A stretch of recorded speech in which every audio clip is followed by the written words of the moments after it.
Okay, so let's extend today's lecture a bit, to finish the rest of the slides. Okay, so we were discussing this new data generating process, right? So again, right, the way to read this data generating process is starting with X, right? So you have Xi, which is a set of features. We can imagine it being a single feature. Then we're assuming that this X gets transformed by some function f.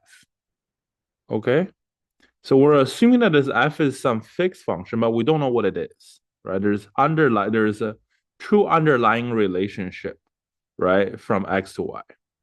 Okay, that's captured by this f, and then um we have this noise term,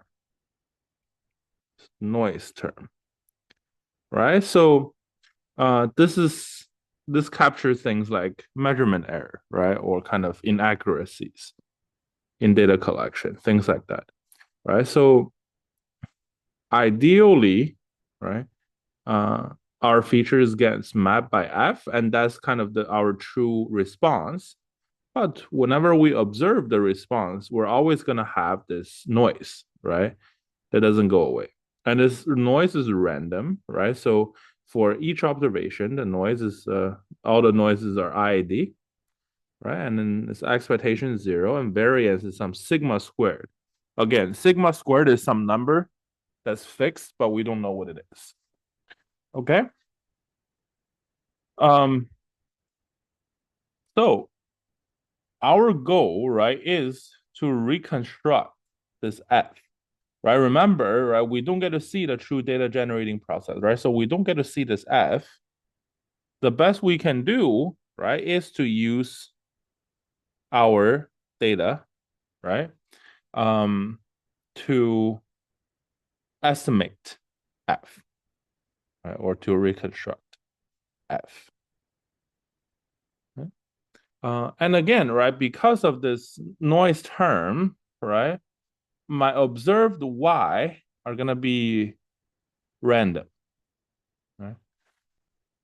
So, right, my observed data, right, is going to be random, right? So, every time you collect, say, 100 data points from this data generating process, you're not going to get the same points. Right? Okay. Um, right, again, right, depending on where your data is, then your fitted model is also going to be different, right? So because our data is random, so every time we sample, say, 100 points, right, we're going to get different points, right? Um, so our model is also going to be different. And because our data points are random, the model is also going to be random, right? So, um, well, what is random about our model, right? Is really captured right in the data, right? You just have different data points. Okay. Um, and once we build a model, right? We know a way to assess the model's quality, right? The performance of the model, right? So these are the metrics we're using, right? So the bias of the model, just like we talked about, right? Bias of an estimator, right? How close is our fitted model, um, or how far, right, is our fitted model to f, right? The true function on average, right? And variance, right? So how far does our fitted model vary, right? Depending on right, across different samples, right? Because the samples are random, right? There will be different every time you take a sample of size, say 100 or something, right? Um, and overall, right? The risk of the model or the mean squared error, right? So this is kind of um, to this catch-all metric, right? To measure the performance of a model. Okay, so let's see how these things relate then. We're gonna do some calculations, and before we do calculations, we will do some notation definitions just so um, the calculation looks a bit easier. Okay. So before, right, with the right our theta hat, right, being the estimator of this theta, right, our true population property, uh, the bias of theta hat, right, is expectation of theta hat minus theta. Here, right, what we're estimating, right, is this function f, right? So, or more, right, more specifically, f of x, right? So, um, how we denote this, right, is again, we're going to use f hat of x, right? To, this is the estimator of f of x, right? You might ask, what about this epsilon, right? There's nothing we can do about this epsilon, right? We don't know its structure, we don't know its distribution is unknown, right? So the best we can do is to focus on the f, right? So the bias of our model, right, is defined to be the expectation of the fitted model, right? This is estimated from the data, right? So it's random because your data is random. Um, Minus f of x, right? This is a true relationship. And then we have the variance, right? This is the definition of variance, right? Um, this is random variable minus this expectation squared, and you take the expectation. And we have the mean square error, the risk, right? That's just the square difference or the expected square difference between y and y hat. One thing you will see is that we use y hat and f hat of x interchangeably. These are the same thing, all right? Because when you plug in a x into f hat, right, you get a y hat, right, the estimated y. Okay, so now let's do some computations. On the right, I have copied over the data generating process here. Also, a bunch of rules for probability. Right? And then we'll see how we use these rules to do our calculations. Okay. So the first thing we're gonna do, right, is we notice that this is this mean square error, right, is expectation of something squared. So we see that here. Right? So expectation of x squared. Well then, right, if this is what I want, how can I express it in terms of the other terms in the equation? Right, this is equal to variance of x plus the square of the expectation of x. Right? So here x is being squared. Here y minus y hat is being squared. Right? So y minus y hat is taking the row of x. Okay.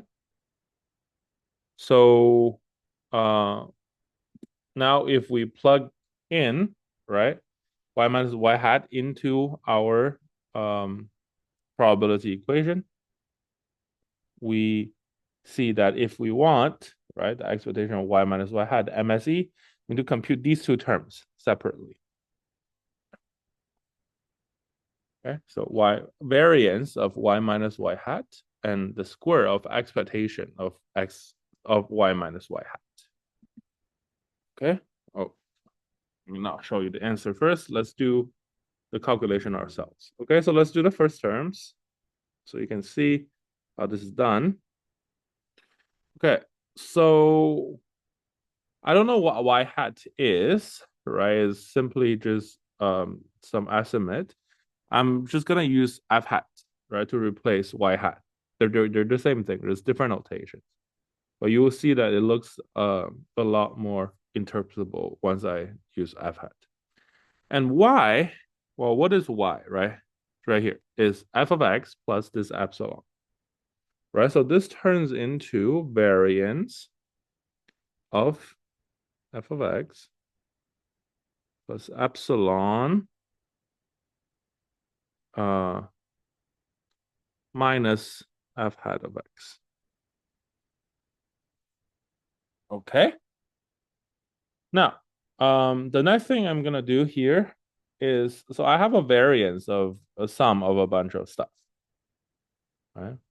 Um, let's see if we can get rid of some terms, because remember, when you have variance of a linear function, okay, so variance of ax plus b, this b, right, this shifting term gets dropped, right? So whatever is constant inside this variance, we can drop it. So let's see which term is constant. Well, I know epsilon is not, right? This is random. I know it's expectation of variance.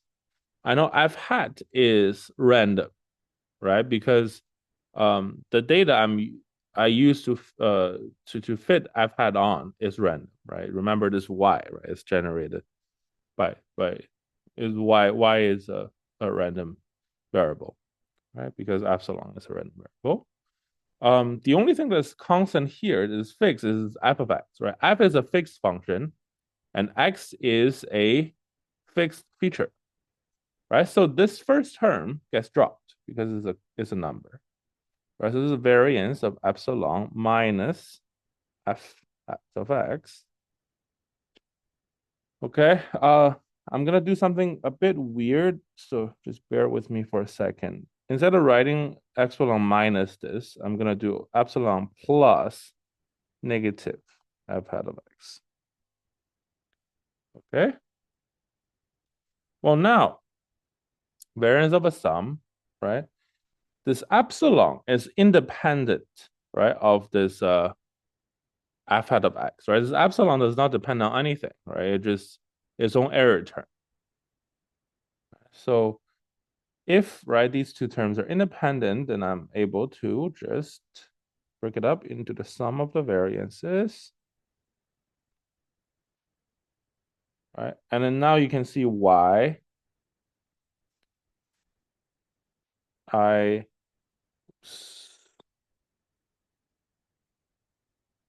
now you can see why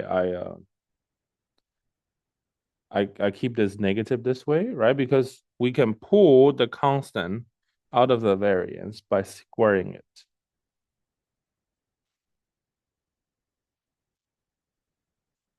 Okay, so last step was variance of epsilon is right here. Sigma squared plus minus 1 squared, that is 1, right? So it goes away, f out of x. Okay, so we have our first term here. All right, again, right, everything I write will be typed out. So here's it.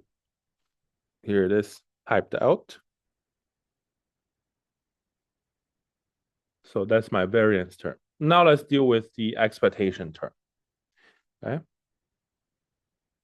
So what I'm going to do, I am going to compute whatever's inside a square, and I will just square it.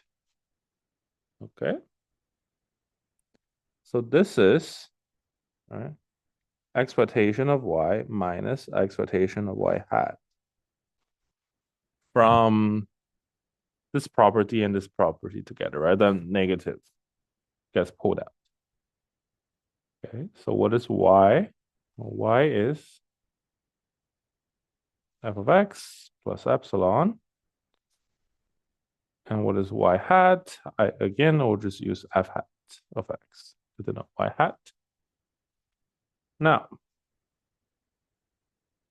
going to be f expectation of f of x plus expectation of epsilon minus expectation of f hat of x. Okay, so let's look at these terms separately. Expectation of f of x, well, f of x is a fixed number, right? So this is same as, say, expectation of 5, right? So that's just 5, right? It's a number. What about expectation of epsilon? Or from here, right? 0 and expectation of f hat of x. Okay. And what is this? Well, we know from before, right? The bias is the expectation of f hat minus f. Right here, I have f minus expectation of f hat. This is the negative. Right? minus the bias, or the negative of the bias of the model, right? But you see that it doesn't really matter because essentially, right, eventually we're squaring this. So this turns into um, bias of f of f hat of x squared. So that minus doesn't really matter. Okay. So we have this term again typed out. In the typed out version, the square is carried throughout, so we don't have to look at them minus, right? But you do see that there is a negative somewhere in there. Okay. So now what do we have? We have successfully decomposed my mean squared error into three terms: sigma squared, variance of f hat, and the square of the bias of f hat. Okay. So what are these? Well, on the left, right, this is the model risk, the mean square error. The sigma squared term, right? This is a variance, right, of your measurement error, of your noise. So this we cannot do anything about, right? We don't have control over it. Perhaps the best you can do is build, say, more precise measurement tools, right? But in this world, right, no measuring tape or scale or ruler, right, is of infinite precision. So you're always going to have this irreducible error term. Right? But the next two terms we have control over. So model variance, right? Variance of your model, and a bias squared of your model. Okay. So how do we interpret this? Again, right? This we don't really have uh any method to address this irreducible error, right? You can't use a better model and hope that it goes away. It doesn't. Good, because this comes with the data. But what we have control over, right, is the variance and the bias. Okay, so this is something that's called a bias variance trade-off. Right. So I'm gonna offer kind of two perspectives. One is from the slides, and the other is kind of another way to think about it. Um, so I'll just first describe this in words. Suppose, right, you build a model, right, and then you have is risk, and suppose, right, your application requires your model to be really, really low bias or even unbiased, right? So you want this term to be small, right? Well, if you want to do that while still keeping your model just as good, right, in the MSE sense, right? You don't want this risk to increase while you want to decrease the bias. Well, then, right, my variance of the model has to grow, right? So on average, you're hitting that center, right? You're not far from the center, but right, your estimates are more spread out, and vice versa, right? If you want a model that's really low variance, right, and you want the model to be just as good in MSE sense, then your model is going to have a high bias, right? So you cannot escape one of these. Well, the best you can do, as the term here, is how do we trade this off, right? How do we find kind of this balancing point? And another way to look at these is from what we discussed a couple lectures ago.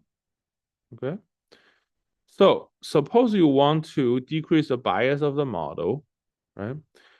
You're going to increase the complexity of the model, right? So remember before from today's lecture, we fit a degree 20 polynomial, right, over that data. Yes, your bias decrease, right? Because uh,